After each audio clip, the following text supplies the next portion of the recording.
Dachau has been my own lifelong point of no return.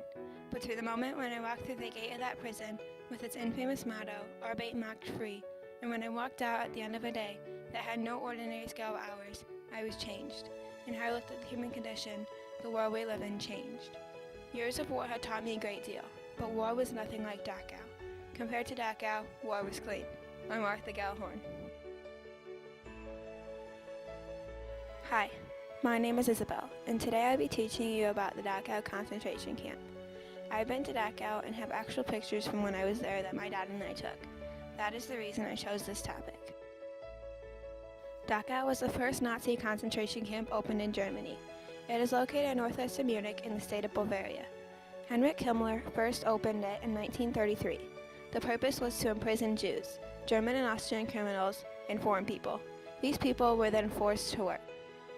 Prisoners were in constant fear of brutal punishments, such as standing cells, where they would be forced to stand for long periods of time, tree or pole hangings, beatings, and sitting at attention for extremely long periods of time.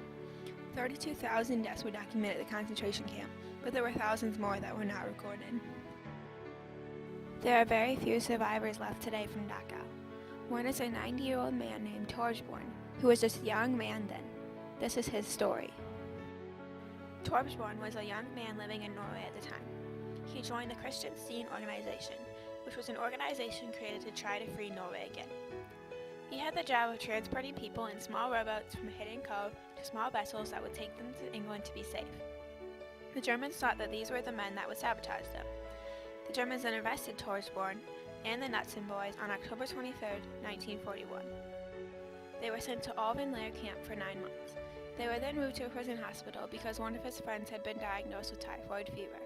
They were only there for a few months. At the prison hospital, electric light was not permitted. They were kept in a basement. Every night they had to sleep naked on the hard cement without a blanket or even a straw mattress. One day, the person in charge opened the cell door and asked them why they were there. The men replied that they had no idea. They were then escorted out and put back to work. They were sent to many other concentration camps after that, including Rendsburg, Vechta, and Kaisheim. Torbjörn said that Kaisheim was by far the best concentration camp they went to. They were served pea soup and decent bread for meals, and the weather had improved. Torbjörn said, "We almost had enough to eat for once." Even though Kaisheim was the best camp they went to, it was also the most tragic.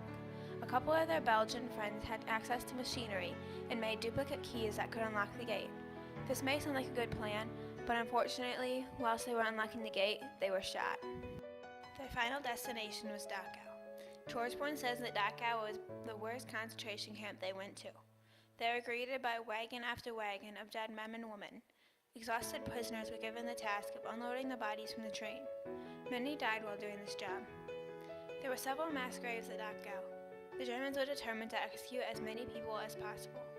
They began with the outermost bunks and killed the people moving their way inwards every day. They killed about 400 people every single day. Torbjörn said that their barrack was one day away from being executed when the American soldiers came to liberate the camp on April 29, 1945.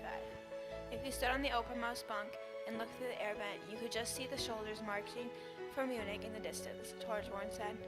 At 6 a.m. on the 29th, American soldiers reached the camp met by joyful prisoners at the barbed wire fences. The German raised the white flag in surrender. Torbjörn returned home and is still living today. Thousands of people were exterminated at the concentration camps, and thousands were freed. But even the ones that were freed will never be freed from the devastation and horror of seeing loved ones and family members die from hate.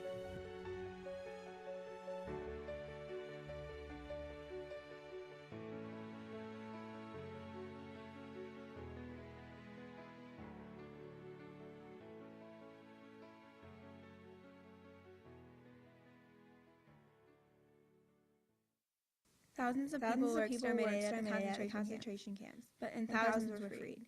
But even the ones that were freed will never be freed from the devastation and horror of seeing loved ones and family members die from hate.